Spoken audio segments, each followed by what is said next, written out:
Hey everybody, welcome to the Crohn's Fitness Food Podcast. I'm your host, Stephanie Gish, Crohn's warrior and IgA nephropathy warrior, and I'm dedicated to sharing the stories of those with IBD. Thank you so much for joining me today. Now let's get to it. Well, hi everyone. My guest today is Clemmie Oliver. Diagnosed with ulcerative colitis in 1999, she had an ileostomy at age 11, was later diagnosed with IBS in addition to IBD, and is now focused on helping others improve their lives and find better health. After becoming a registered associate nutritionist and qualified nutritional therapist, she founded the Nutrition and Lifestyle Medicine Clinic in 2018. She is passionate about empowering patients with IBD by providing evidence-based nutrition support to bring clarity around diet and their IBD, remove fear from food, optimize nutritional intake, and support system management, as well as being their patient advocate, ensuring they are receiving the care they need.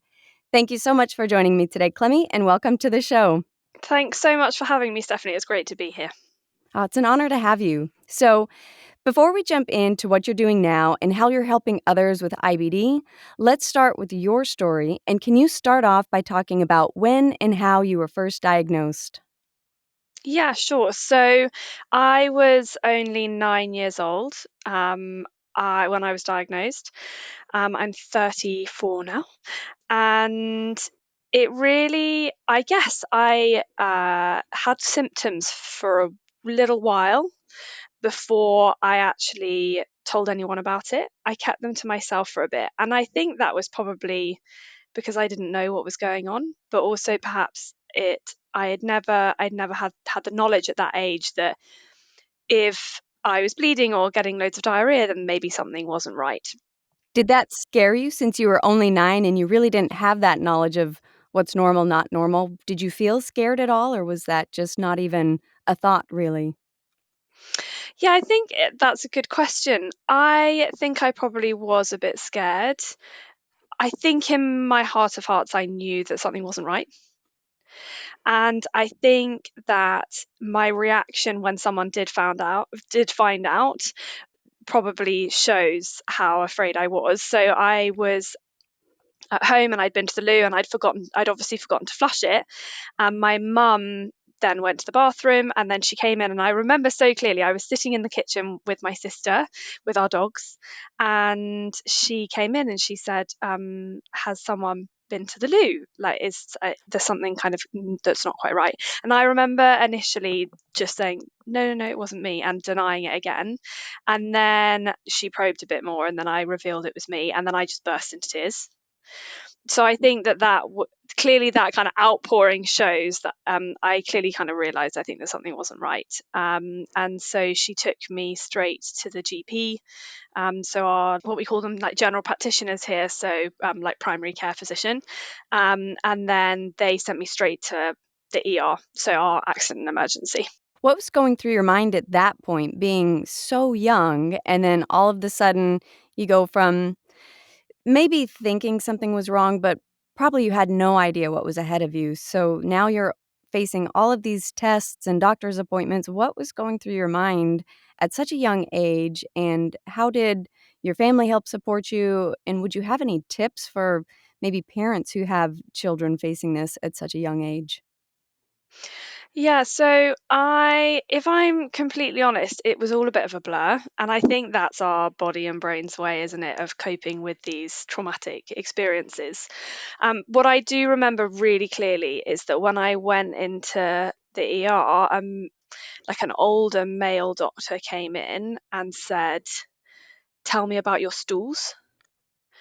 And that language, like I'd never really heard of that being called that, and I was just really terrified. I don't think also I'd ever talked about my stools or my poo with anyone, so that felt really alien to me, and again kind of terrified me a bit. So it was good, my mum was obviously there with me and she helped me, but I remember that really clearly being quite a scary moment for me to have to talk about that.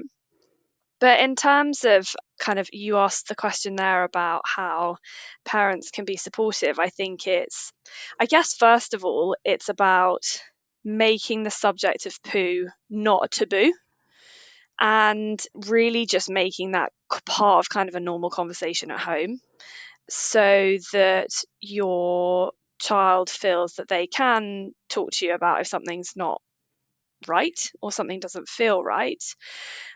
So I think that's kind of the first thing. And then in terms of, I think my mum being there when I was being asked those questions and being there to comfort me when I was sad, but also to help me understand what the doctors were asking me is really important. And I think that's like I think a point for physicians as well is that it's really important to understand how someone communicates and use their language.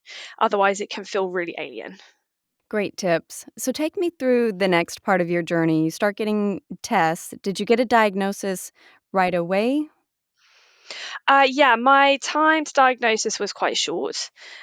The care for pediatrics here is very good, and I was diagnosed pretty quickly. And then I started on steroid treatment and basically had stays in and out of hospital quite regularly. Never really got into remission. It was kind of an ongoing journey. I was on steroids and on mesalazine. Now, at this time in kind of 99, 2000, the biologics weren't really a thing. So it was really kind of mesalazine, kind of azathioprine, and then the next thing was immunosuppressants.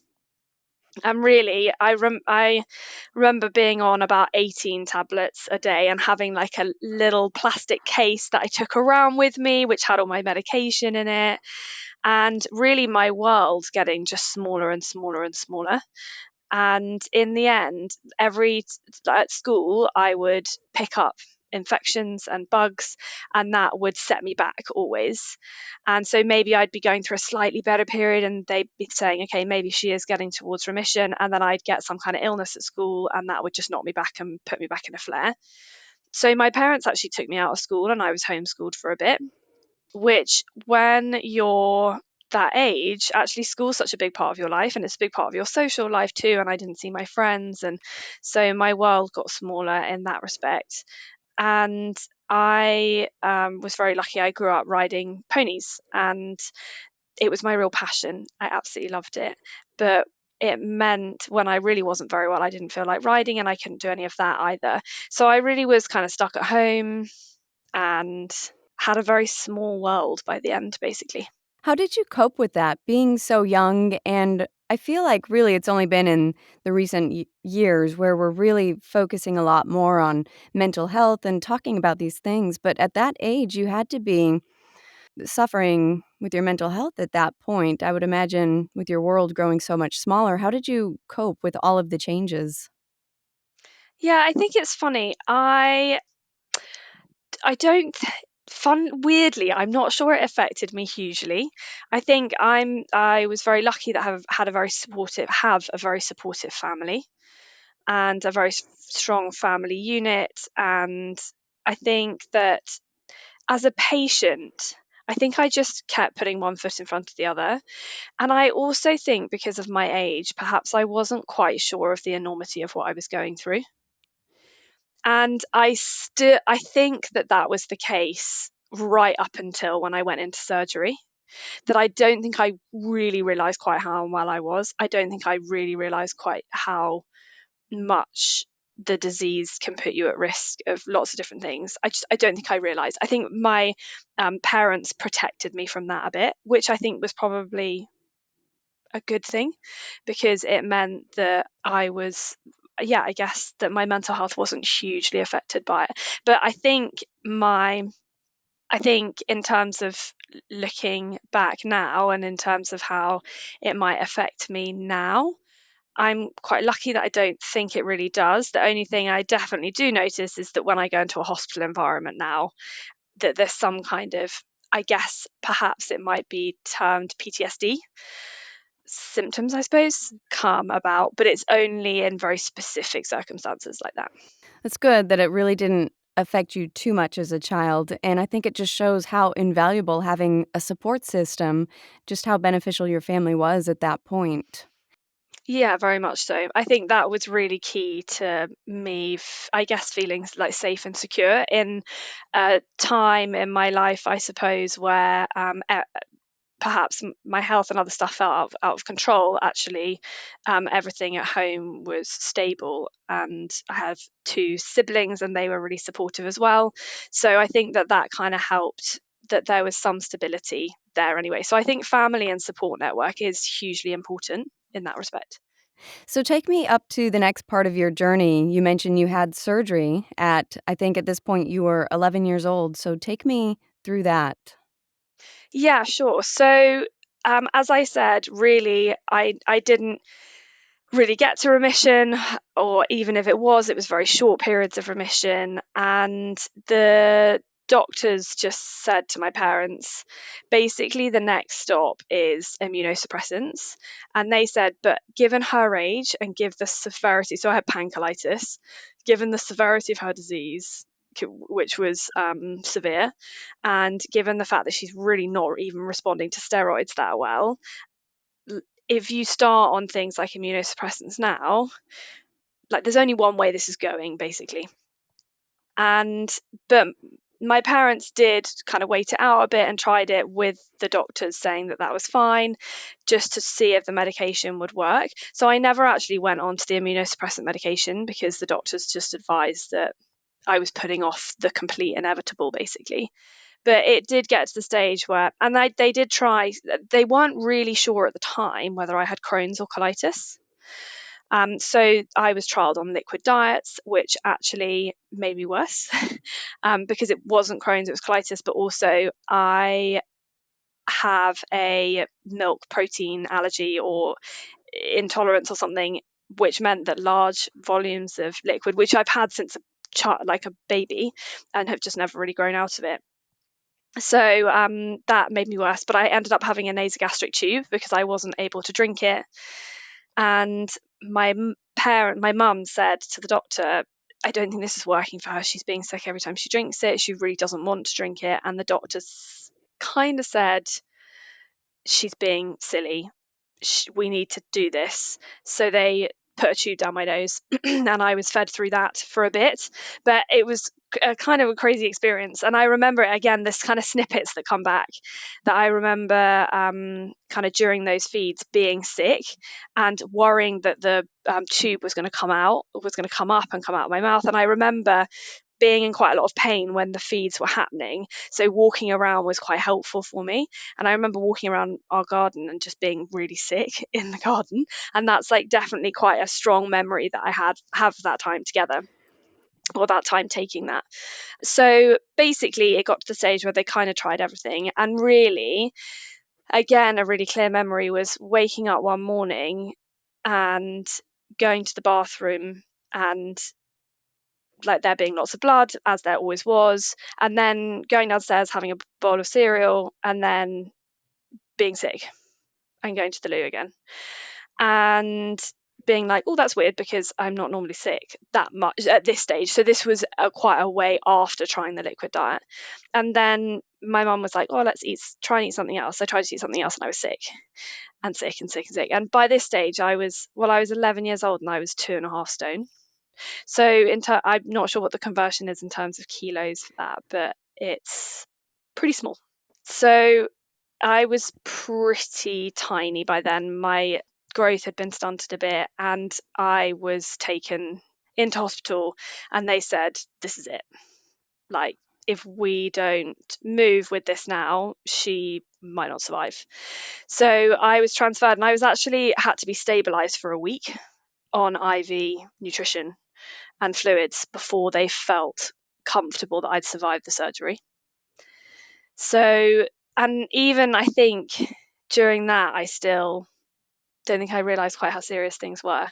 But obviously, my poor parents were taking that burden so much all the time. And I can't imagine what they must have gone through in all of that experience. I imagine they were doing their best to protect you and probably Yeah. didn't put it into words how serious it was for you, knowing that at 11, how could you take that at 11? So they must have really been bearing a burden, not only for their own fears, but yours as well.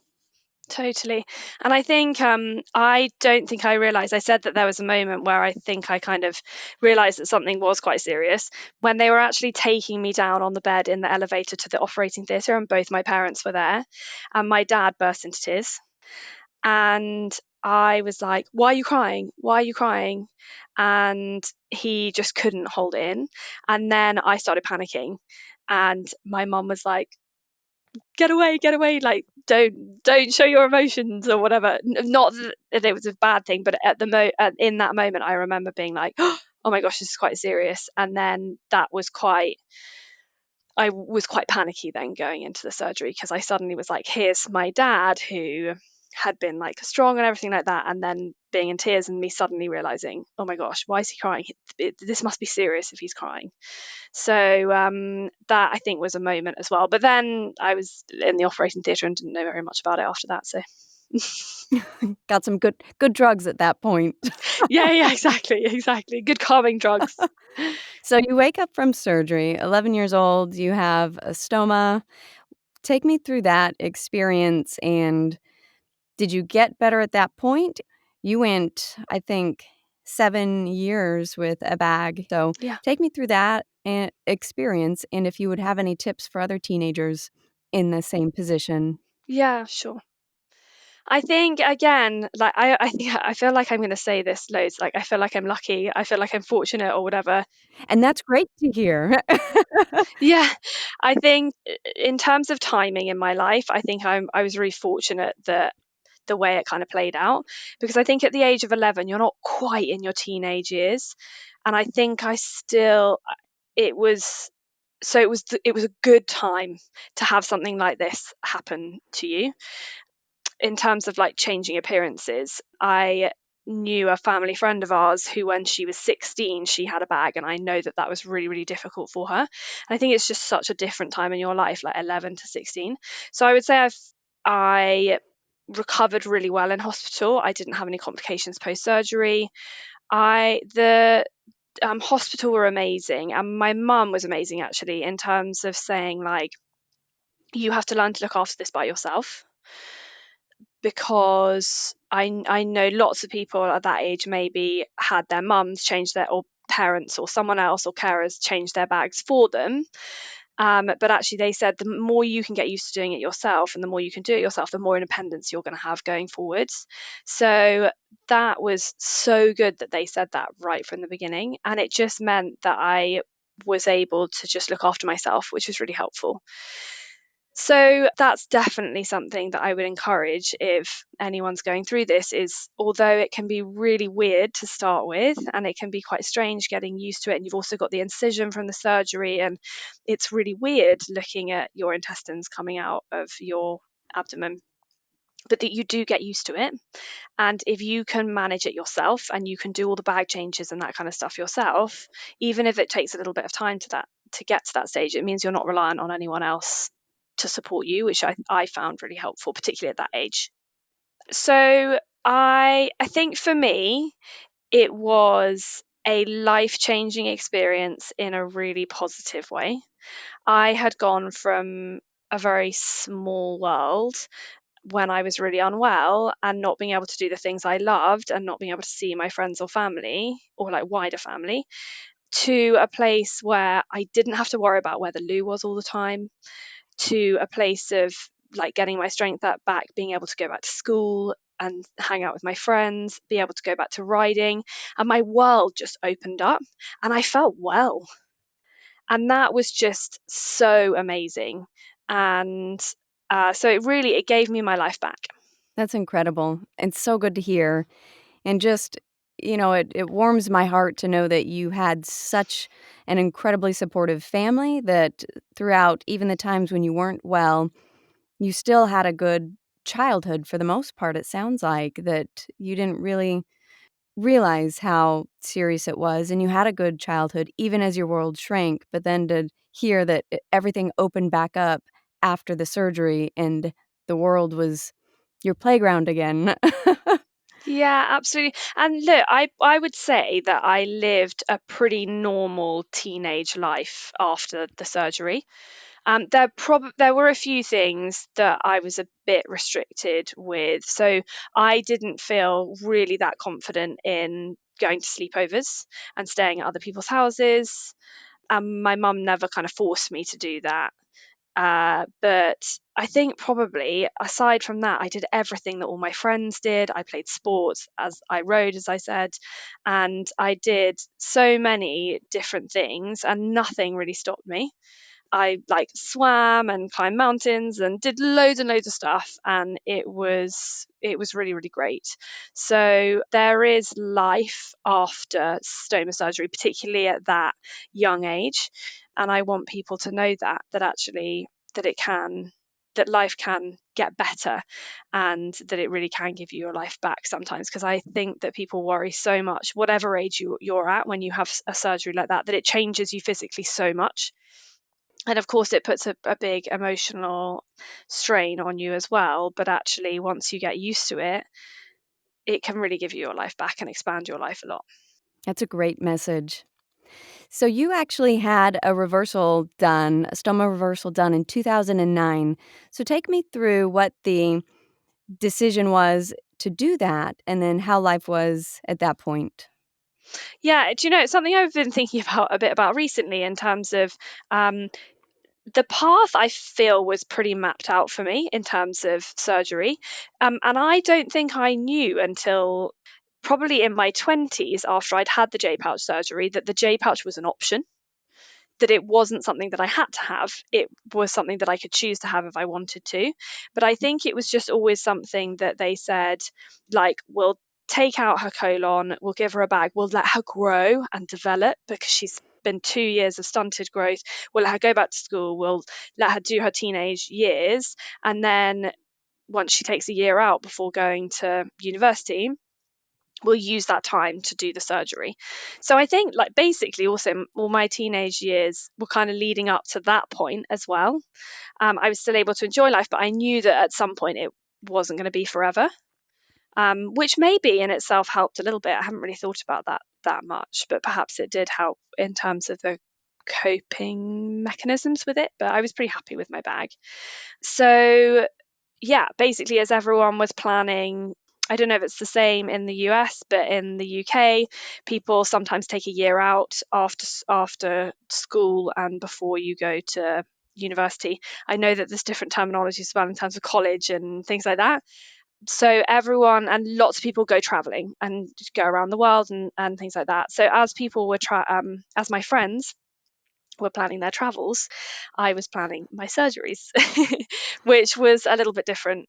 So, and I guess also just something to slightly segue here a little bit is something that I didn't do when I was younger and I had my bag, which I wish I'd done now, is I didn't really tell any of my school friends about it. So my really best friend at school knew about it, but actually none of my other friends knew about it. And it wasn't till I started sharing my story much later down the line that I had friends getting back in touch with me, perhaps who I hadn't seen since school, saying, I can't believe what you went through and that you didn't tell us about it and that we couldn't be there to support you with it. And I think there's this fear that we're going to be judged if we have a bowel condition because of bowels and bowel habits and poo being such a taboo subject, but actually if hiding that from people means less of a support network around you. So that was that. So the people didn't really know why I was having surgery, but they knew I'd been unwell and that kind of thing. So I went in for the surgery in January of that year, and it was a 2-stage surgery.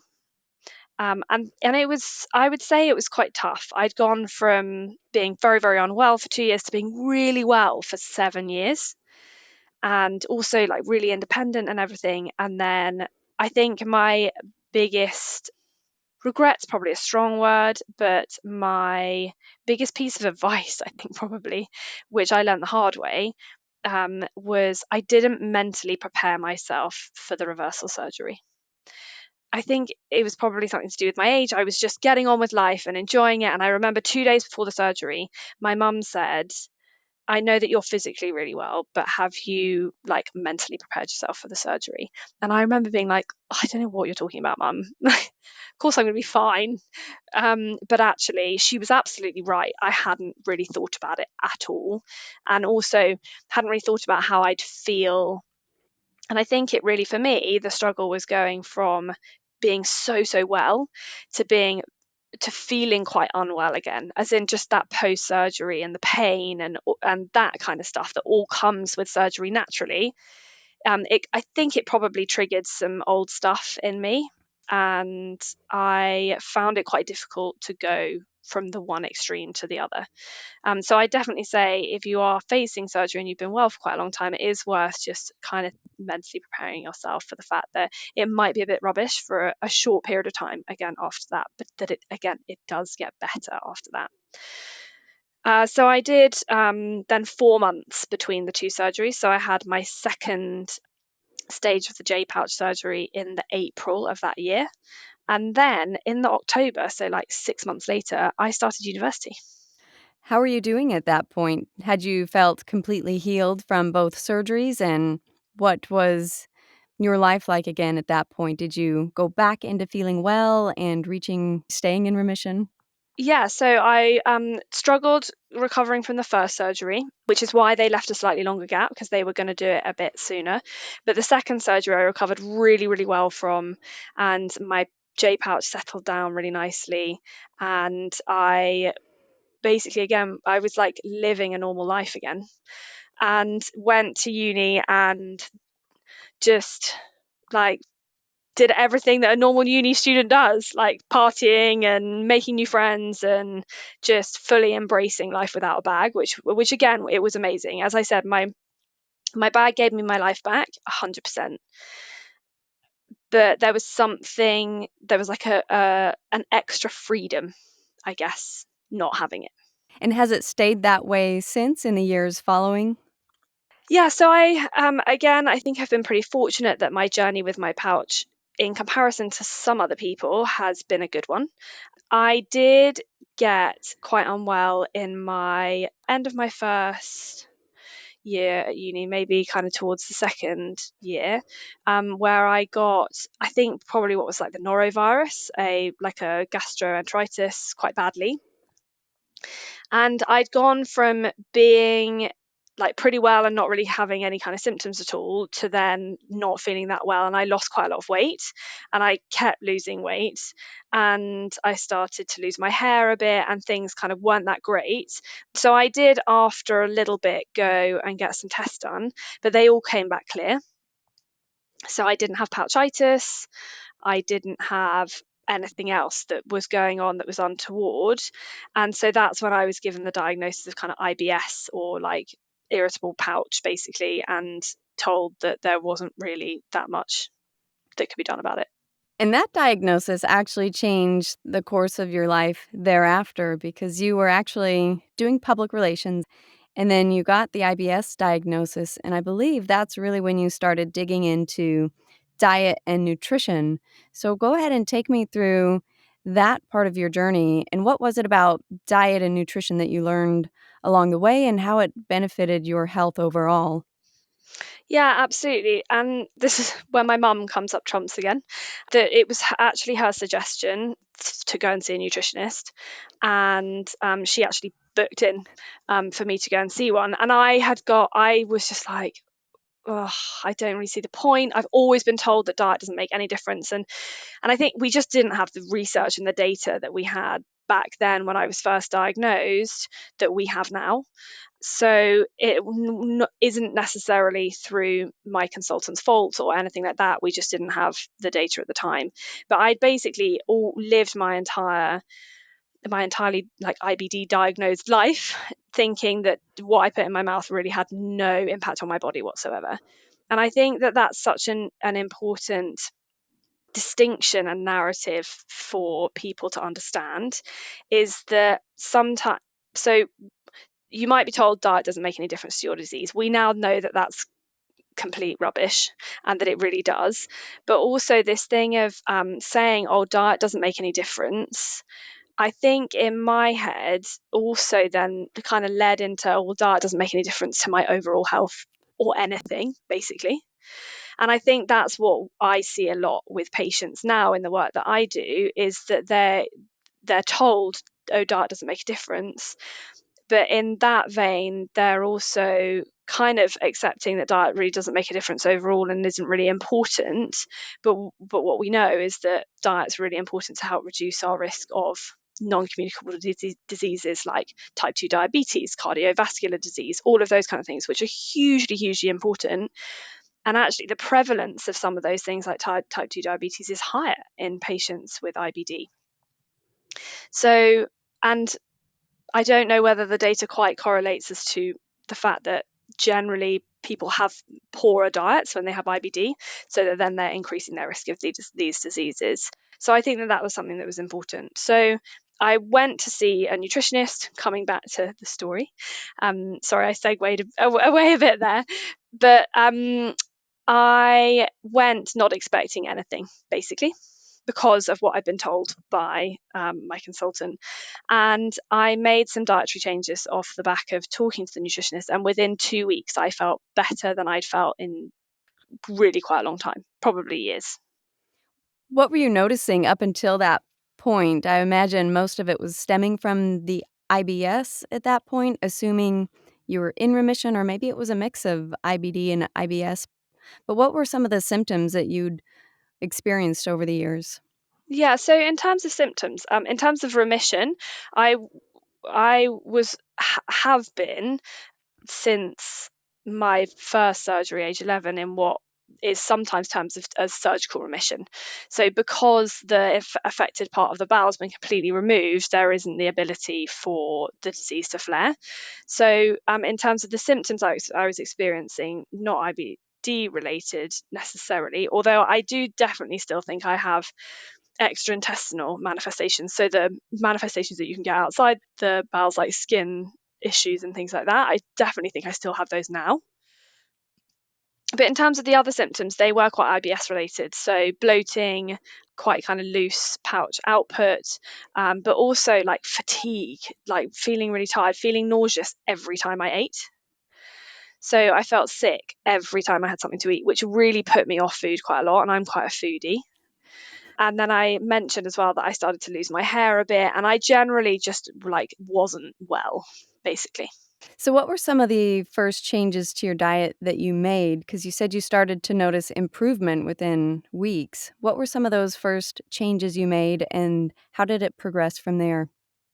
Yeah, sure. So we discussed a bit about the fact that really since a child, and then having that experience with the liquid diet and then feeling sick every time I ate, that perhaps this milk protein allergy or some kind of intolerance in that respect to dairy might still be very much there, which was never something that had been brought up or kind of focused on for me before. So I did a trial elimination of dairy, which for me personally, given my history, was seemed like the right thing to do. And actually the nausea went for me in that respect. And then just generally kind of focusing on having a bit more of a healthy balanced diet, in a bit more in line with the general guidelines of what we should be eating for a healthy balanced diet. And that was something that really transformed me. And I guess it perhaps in terms of because the nausea was something that I was dealing with every day, every time I ate, that was probably something that really made me feel so much better that went away. So, at what point did nutrition really change your path of career? Because you're running your own clinic, as I mentioned in the intro. So, how did that come to be when you really recognized this is life changing and I'm going to quit the field I'm in right now? I'm going to completely shift gears, get new training, and start a clinic. Yeah, sure. I don't think it sounds quite straightforward when you put it that way, but the journey definitely wasn't so straightforward. So I had a bit of an epiphany age 25, which was kind of coincided with going to see this nutritionist and feeling much better. And I on my 25th birthday, I thought, the job I'm doing at the moment, I can't see myself doing it in 25 years' time. It's not my calling in life. And so I then started to explore what other options were out there for me in terms of changing careers. And given the experience that I'd had, and then the research that I'd done off the back of that in terms of seeing that nutritionist making those dietary changes, then understanding that there were lots of people in my position who'd always been told that diet didn't make any difference, but then had discovered themselves that really it did. So all of that kind of came together over a few months of saying, like, right, okay, I basically want to help people just like me who have, I guess, been denied the opportunity to explore diet as an option, or have been told that it doesn't make any difference. I really wanted to make sure that there was someone that was shouting about it, but that came from a place of being qualified and understanding the research, and from that perspective. So I then looked at the path to get there and went back to uni. So I studied for 3 years, and I then set up the clinic in 2018. And that was 5 years ago now, and have been working with people all across the world. I'm so lucky. I feel so fortunate and so lucky to have worked with just the most wonderful patients, and to be doing a job that I absolutely adore, like helping to improve the lives of others with IBD. There is, for me, like no greater gift in life than that. That's incredible. What a journey too that took you to that point. In your practice, you actually, because I went to your website, and you focus on not just nutrition but lifestyle as well. So can you talk about a little bit about what you do with your clients when they come to you in your practice with diet, and then what some of those lifestyle things are that you start looking at with clients when they come? Yeah, sure. So I think what's really important for us to remember is that IBD is complex, and there's not just one thing that causes it. We don't fully understand exactly what causes it, but there are about 3 or 4 things in the mix. And that also, in terms of the symptoms that it gives, they're not straightforward either, that there are lots of different knock-on effects that the disease can have. So it's a multi-dimensional problem that you're looking at. So looking at it in a one-dimensional view is very unhelpful, I think. So actually taking that more holistic view is something that's really important. So I would always be looking and working alongside a patient's medical team. So I'm not qualified to do anything medically, but I am able to get the patient to ask the right questions of their medical team if we think something's not working so well with their medication, or maybe they've kind of slipped under the radar and they haven't had follow-up tests or anything that they have meant to have had, and they're still getting symptoms. It's then we talk together. So I'm quite a patient advocate as well, as so I do the nutrition side of things, the lifestyle side of things, and then kind of like it's not really part of the service, but it kind of is the patient advocacy thing. So kind of going back is looking at that multi-dimensional view, as I'm often talking about pieces of the puzzle when I'm looking at how we support a patient with IBD. So medication is an important piece of the puzzle that's being dealt with by their medical team. So I'm looking, and there's kind of pieces of the puzzle within those pieces of puzzle, if that makes sense. So I'm looking at the nutrition side of things. There's also, I think, a psychological component, and then there's a lifestyle component. So really you're looking at 4 things. So you're looking at medication, you're looking at diet, you're looking at lifestyle, and you're looking at mental health support. If every single patient got that, I think we'd be in a much better place in terms of patient care. But unfortunately, that's not always the case, or not the case that I see here in the UK. So what I try and do is look at all those pieces and make sure that they're being covered. So very much the focus is on nutrition, but knowing actually that stress is a really, really big factor for loads of our patients, and helping our patients to understand that and to support them with simple tools to manage their stress, but then understand my limitations in terms of my qualifications on that, and saying, actually, if that's something that's really, really affecting you, I might need to refer you to someone else to get specific support with that. But what I would do is really act like a bit of a detective and to say, how big are these pieces of the puzzle for you as an individual patient? So it may be that the nutrition side of things is quite a small piece of the puzzle, but stress is a big piece of the puzzle. And because we've talked about it and we've understood that actually your pattern of flares come about from stressful events that happen in your work life or your family life or something like that. So maybe that's the piece of the puzzle that needs to be focused on most. And I'm really lucky that I work alongside some amazing health psychologists, clinical psychologists as well, who I refer patients to, who provide such a good service to fill that gap where it becomes outside of my remit. So I'm looking at that side of things all the time, and giving kind of more general advice on those topics. And if they need more specialist care, then I know who to send them to.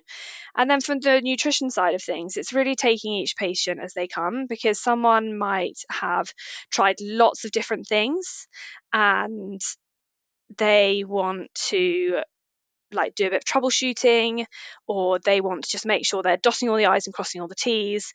It may be that someone's newly diagnosed and they have not even considered diet at all, or it may be that someone understands that their diet's not is quite poor and they need quite a lot of support and education in terms of moving forward. And what I get a lot as well is people having been given or read misinformation, because it's so important that people realize there is widespread and slightly terrifying in some respects misinformation on the internet about diet and IBD. And some of that misinformation is making patients more unwell rather than better. So I spend a lot of time unpacking what people have done and what people understand about diet and their IBD. So maybe someone's been excluding a food for a really long time, but they really don't need to. So I'm also always taking like a holistic view at nutrition as well. So I'm looking at food related quality of life as well. So quality of life specifically around food and food choices, which we know is very poor in patients with IBD, which makes sense, doesn't it? If we eat foods and they make us not feel very well, then our quality of life around that's going to be bad. But it's my job to say, okay, you've excluded that food and that's causing you loads of stress when you're out and about. But actually, do you need to exclude that food or not? Or are there ways that we can adapt that food to mean that you can eat it again? So again, I take a very positive view when it comes to nutrition. I'm more often than not adding things in to my patient's diet rather than taking them out, which is a lovely position to be in. And my patients are often very grateful for that. So that's good. I bet. What a comprehensive view of everything. That's just incredible. Have you found your conversations with the medical teams, have you found those conversations to be more receptive over the years? Are doctors, physicians, are they starting to recognize what a difference diet and overall lifestyle changes can make in a disease like IBD? Yeah, I'm lucky that the consultants that I tend to work more closely with and who refer patients to us are refer patients to us because they see the value in it. I generally have seen that consultants and teams are more receptive to diet and do really realize that it makes a difference. And I think that comes from patient feedback as well. So patients are saying, like, I've done this, I've improved my diet and I'm feeling better. And then they see it in their results as well. So maybe it's improved blood markers, nutrient markers. In some instances, it might be improved fecal calprotectin, reduced inflammation. So I think it's really important all the time that as a patient, if you are making dietary changes, whether that's by yourself or supported, I'd always encourage you to try and get support. And that's not just saying that because it's the job that I do. I'm saying that because it's a minefield out there and you need someone to guide you specifically for your disease. But if you do notice positive changes, then report that back to your team, because the more as patients we can be reporting back that we feel better for doing these things, the more likely they're they are to look into saying, oh, okay, so actually loads of my patients have been saying recently that they've changed their diet and they feel better. There must be something to this. And hopefully then that changes that narrative that they're saying to their patients about diet not being important. Because unfortunately, I do still hear people being told that diet doesn't make a difference, even though we have now loads of research that shows that it really does. I love that message of, even if you're with maybe a physician who doesn't believe in diet, but if you're someone who's experiencing that it has benefited you, to go ahead and share that message and plant that seed in the naysayers. Yeah, no, definitely. And I think that's so important, because that's the only way we're going to change those people's opinions and get them to understand it a bit more. And I do understand. And look, consultants shouldn't be giving dietary advice. They're not qualified to do so. Consultants, doctors, they get maybe an hour of nutrition training in their whole entire degrees in some cases, whereas I've studied for 5 years to do the nutrition job that I do. So and they've got all these medications coming out all the time. I think we've got like 7 biologics in the pipeline in the UK at the moment, and generally that are being researched. So keeping on top of that must be such a huge thing anyway. But it's just, I think, even the switch of away from diet doesn't make any difference at all to, yes, diet is an important part of this, but it's not something I can give information on because it's not my area of expertise, is such an important one and can actually empower patients so much. So much so. I noticed in my own journey, I felt like food was one thing that I could have control over. There's so much with IBD that we can't control, that we can't, no matter what we do, we can't control how it's going to behave. But I felt with my own journey, I felt like food was something that I could do something to make myself feel better overall, to help my overall wellness, my overall health, that it gave me a little something to grasp onto when everything else felt like it was doing whatever it did. Yeah, absolutely. And I think that comes back to the empowering piece, isn't it? It's that, like, you're just told to take this medication and sit there and wait for it to do its job.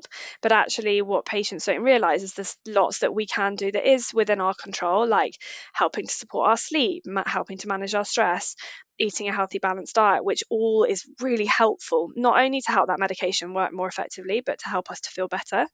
But I do think it's a really important thing that we need to just caveat there as well, is that control thing. That control can be a positive thing, but that control can also be a negative thing.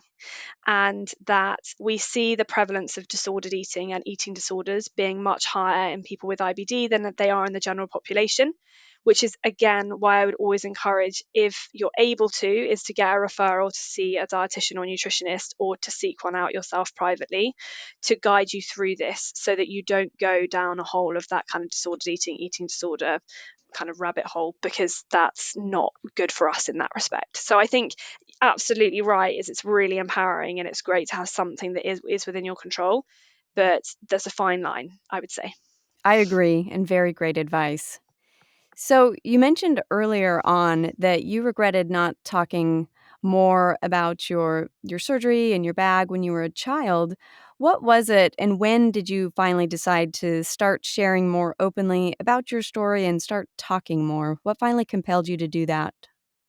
It was when I set up my business, basically. And when I started sharing that story, I realized how empowering it was for other people. And that's what really spurred me on to talk about it. And what I realize now, and I guess also, like, social media wasn't around when I was first diagnosed, and the internet wasn't really around that much either, which seems kind of crazy now and makes me feel quite old. So, yeah, I think it was sharing my story to help empower others to get the help and support that they need. That was something that, and now I'll like talk to anyone who'll listen. Basically, you can't shut me up about it. Which is okay. We need more voices. We need more people telling their stories and sharing what they're going through. Yeah, definitely. I think it's so. I really very rarely met anyone before starting this work. I really rarely met anyone else who had IBD, and had gone through the same thing. So I never had any of that kind of shared experience But it's amazing now and it's again why a lot of patients come to us, is that you connect almost instantly on a much deeper level with someone else with IBD than you do with anyone else, just because there's that like unsaid shared understanding between you two. And that's why patients say they come to us. So there's in terms of my business, there's 3 of us that work in the business. There's myself, and I have a lovely dietitian who works with me who also has IBD and has been through a pretty similar journey to me. And that was a really important thing when I expanded the business, to get someone else who had that lived experience as well, because it's the feedback that we get from our patients is that basically, like, we get it, and we get how the roller coaster, the ups and downs, how great it can be, but how terrible it can be. And when my patients are explaining their symptoms, they know that I really understand it. So I think that's it's important to share. So as we get ready to wrap up, what would be the final message or biggest piece of advice that you would like to share with listeners? Diet matters in IBD. I think it's really as simple as that. I mean, I'm sure there's a whole list of other tips and things like that I could give, but I think that's really is my main message generally, is if you've been told that diet doesn't make a difference, then you've been falsely informed. It really does make a difference. So do explore it. And some people find that actually diet doesn't have a huge impact on their disease. We know that it can really help in terms of managing symptoms.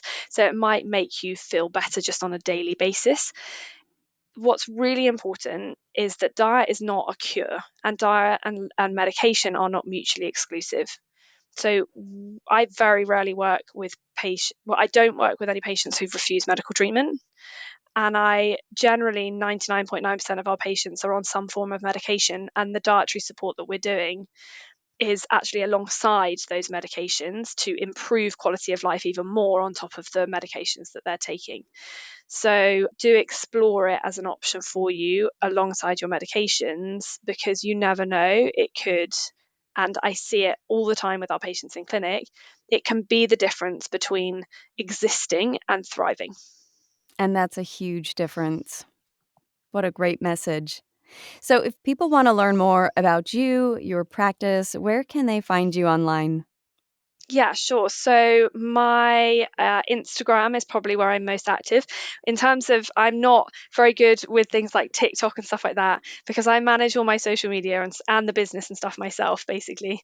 I only have a certain amount of time. So Instagram is the best place. And also that's where I share lots of free content and information. So I'm often breaking down recent research papers that have been published into more layman's terms and how that impacts patients, but also sharing information and advice for free with patients, so they know that they have a place that they can go to for evidence-based nutrition.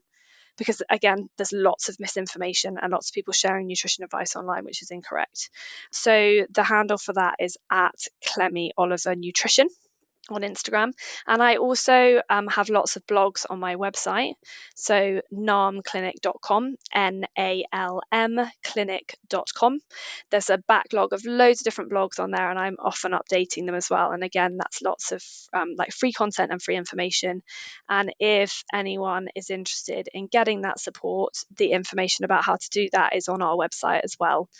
So yeah, they can see the services that we offer and how we can support patients. And you can work with patients worldwide, correct?